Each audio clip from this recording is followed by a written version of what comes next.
lived in the village 9 years, and I think it's beautiful. Most of my friends are in the village.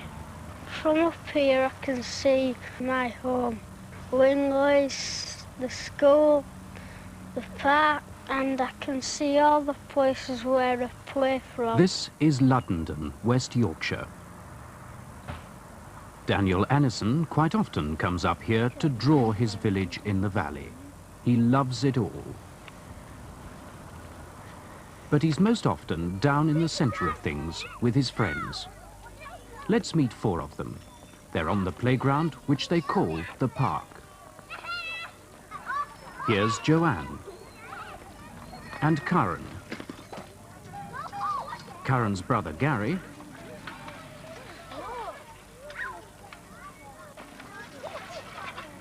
and here's Daniel again. And this is another Karen.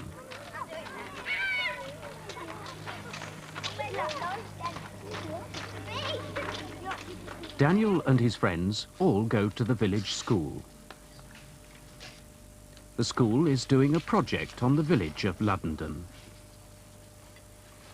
They want to find out about the history of the village. They ask questions, read books, find old pictures of Luddenden, draw parts of the village, write down what they find out, and make pictorial maps.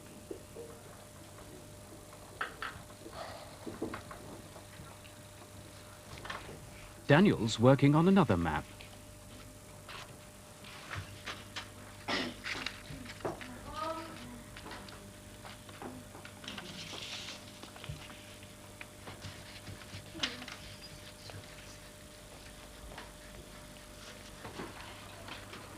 That's all in. That's Duke Street. It's Chapel. There. Karen's writing names of places on the map.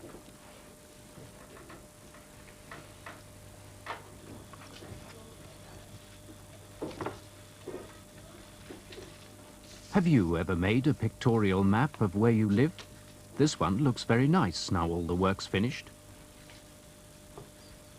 In this programme, we'll look at some of the most important places on the map of Luddenden, like the school, and Church House, which is the village hall, the post office, and the Lord Nelson Inn, where Gary and Karen live. There are lots of interesting places here. Luddenden Brook. Whilst I was making my picture of the river, I noticed it is different coloured in different places. It is green and brown, not blue, as many people think water is on pictures. Wherever there is a stone in the water, just sticking out a little bit, the water swirls round each side. When there are stones under the water, they send bubbles of air up. The pack horse. The pack horse was the only means of transporting goods over the rough cobbled roads and along tracks across the country. They usually went in teams roped together. They had to climb and descend steep, often slippery routes. Luddenden Church. Luddenden Church is a big building with an old graveyard.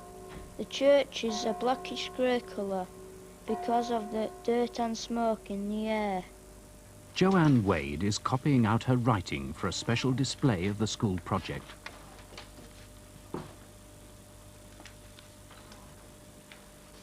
Joanne's mother works in the school, not as a teacher though. Mrs. Wade helps with school dinners. Right, boys, are you all right for water? Yes. Are you going to eat all those peas?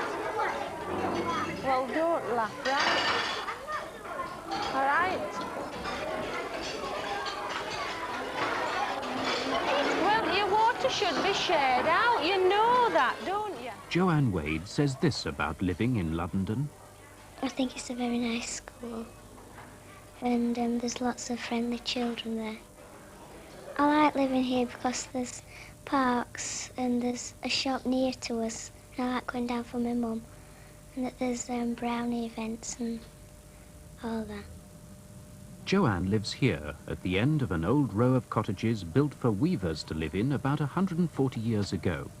Yorkshire's a famous county for woolen cloth weaving.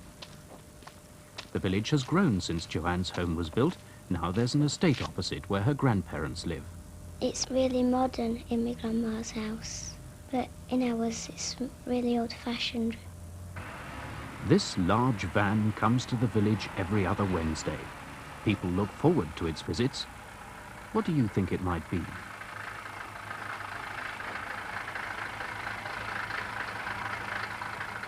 It's the travelling library. It carries all sorts of books for grown-ups and children. In term time, Joanne can't go to it, so Mrs. Wade gets books for the whole family.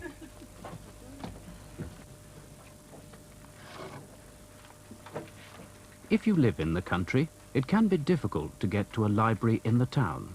So travelling libraries which bring books into the villages are very useful. 2 people work in this van, the librarian and the driver.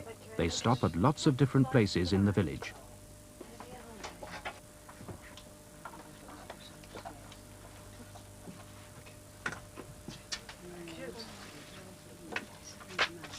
Could I order a bit of a spin, please? James Herring. Uh-huh. I haven't made any. Thursdays are important days when the old age pensioners go to Luddenden post office to collect their pensions. Some OAPs aren't well enough to do it though, but in a village there's always someone who will help. How is your father? Oh, he's not too good. Oh. He's not really fit to collect the pension now. No. It was There's failing his last off time. days and his Very good nice. days. This is the oldest man in the village. He's 82 and he's quite well enough to collect his pension. But this isn't just a post office, it's a general grocery shop too.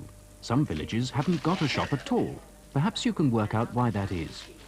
What about these footballers? Yes. Jeffrey Hurst has worked here all his life. First he helped his parents, who used to run the shop, and now he runs it himself. That seems to know. Jeff's wife Joyce shares the work with him. They know all the villagers, and the little shop is a friendly meeting place. Thank you.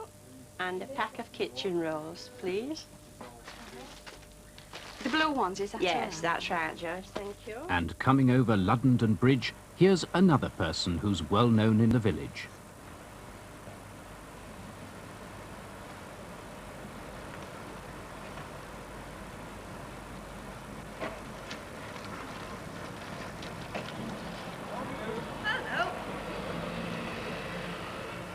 P.C. Cuthill was coming from the direction of the church, and it's here we'll meet the second person who draws in Luddenden. Daniel was the first. This is Tom Ogden. Listen to what he has to say about looking at things carefully.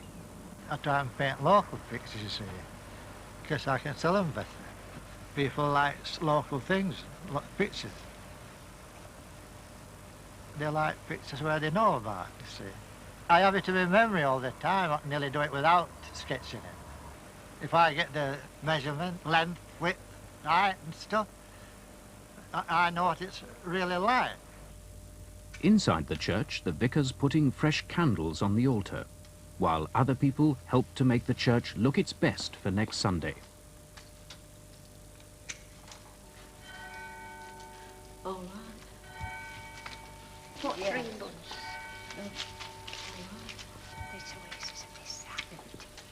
Then it could have done with some new, couldn't it? Well, there's been a church here since 1490, so it's a very old church, although this building isn't. And I think that most people in this village at some time or other come into or around or use this church in some way. And if this building were to disappear, I'm quite convinced that the whole village would cease to exist as a village. It's a focal point. It's where people meet on all sorts of special occasions, and it's part of their life in the village, really. The church owns another building in the village called Church House. It's the village hall, and it's used for all sorts of parties, clubs and meetings. One evening a week, the Cubs meet there.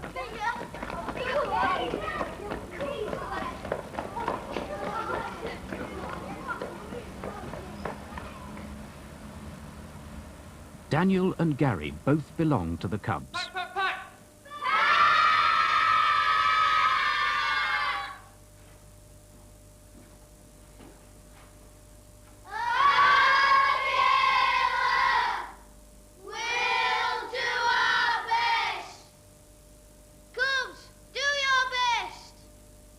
Gary is a sixer. We will do our best. Right, when I call your names out, you can bring your subs out, give them to Kai, and salute smartly, and then fall back in. Daniel Addison. Daniel is a seconder. Robin Hollins. Chris Marsden. Glyn Powell. Gary Scroby. Gary and Karen live opposite the church in the pub because their parents run it. My dad is the landlord of the Lord Nelson Inn, so I live there. It is quite a famous old building. It was first built as a private house in 1634, and the initials GGP for Gregory Patchett are carved with the date over the door at the side of the kitchen windows. The thing I'm pleased about in coming here is the fact that the kiddies have settled into the village. They're doing well at school, which is what you work for anyway. And we're in a pub which is, I enjoy the pub in as much as the public's good. They're the kind of people who I enjoy. I think you find that real locals, you tend to look on as friends. Yeah, that's true. You make a lot and of of course, it's such a caring community around here that everybody's involved with everybody else. Everybody knows everybody. If somebody's ill, everybody gets to know about it. Nobody's lost. And the children have lots of friends, haven't you? Yeah. And what about your footballing? Tell us about the first match you played. Lost. What do you lose by? 12-0. I thought you played soccer. And what was second match? Lost. What? 18-1. What about the third match? Lost. What was that? 9-2. And what about the fourth match? Lost. I thought you'd won that one. No, lost. 6-0. I don't really think so. It's quiet, isn't it? Well, it has been, yeah. Jack and Beryl run a friendly pub where people like to come to meet. If they work in the village, they can come to the Lord Nelson for a midday drink and a sandwich.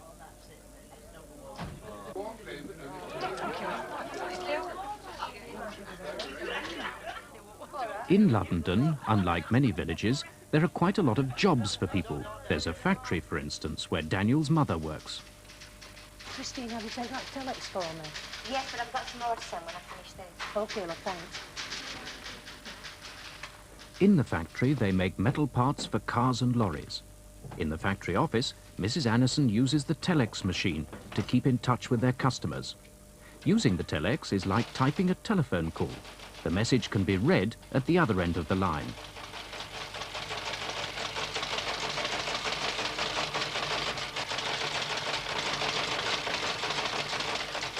Well, I live and work in the village. I haven't always worked in the village, but for about the past 6 months. And really, since I've started to work in the village, I very rarely move out of it. And it suits me very well. It works very well for me. At the end of a working day, the factory workers cross the road to the newsagent to pick up their copies of the local daily paper. Vinny, there you are. Thank you. The paper keeps the villagers in touch with what's happening in West Yorkshire. It's published in Halifax, a big town about 5 miles away. There you are, Harry. Thank you. Thank you. There's another big workplace in Luddenden, a mill, which is a Yorkshire word for factory. It's a cloth mill. Murgatroyds have made cloth in Luddenden for over 200 years. Old weavers' cottages like Joanne's were built to house all the people who came to work here. Murgatroyds make worsted, a sort of material that's used for policemen's or soldiers' uniforms.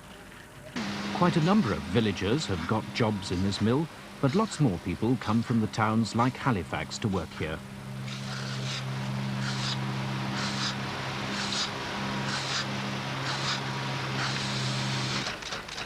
The looms are noisy, and the air is full of dust and fluff from the worsted.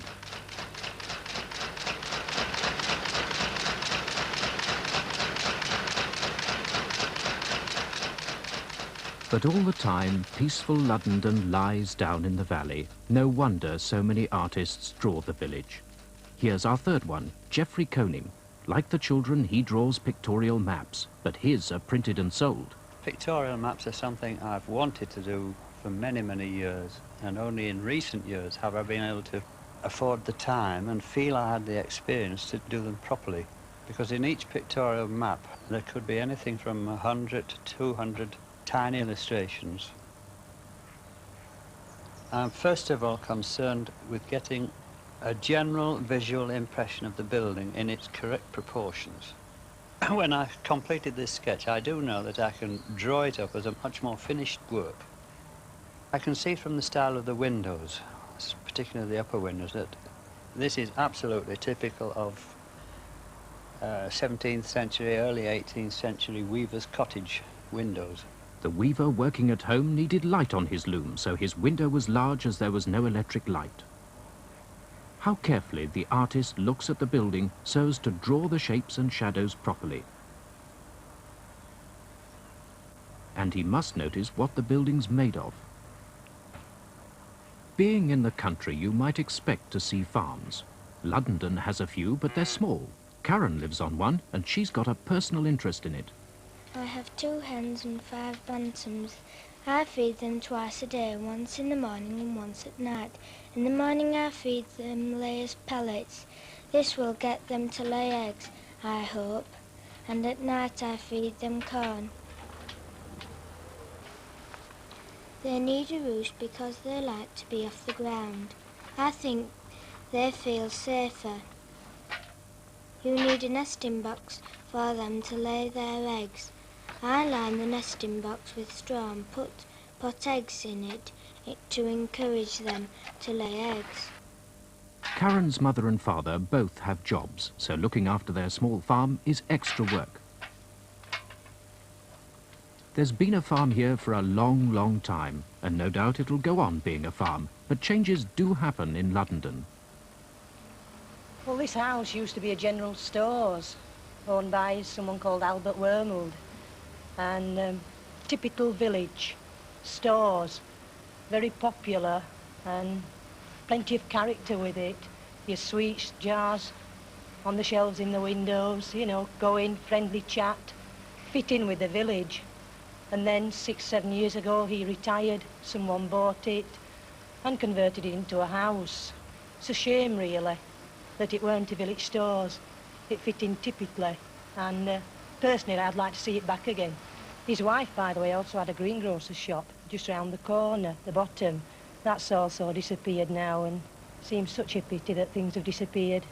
I hope to live here all my life. I'm going to live in this village all my life. Well, I would think most of the houses would have been changed. Well, I think a few buildings had changed. Some of the buildings might be modernised, like the school and the church, but I don't think much will be changed. One programme can't possibly tell you all there is to know about Luddenden, let alone all the thousands of other villages in the country. Each village is different. If you go exploring some for yourselves, you might make some exciting discoveries.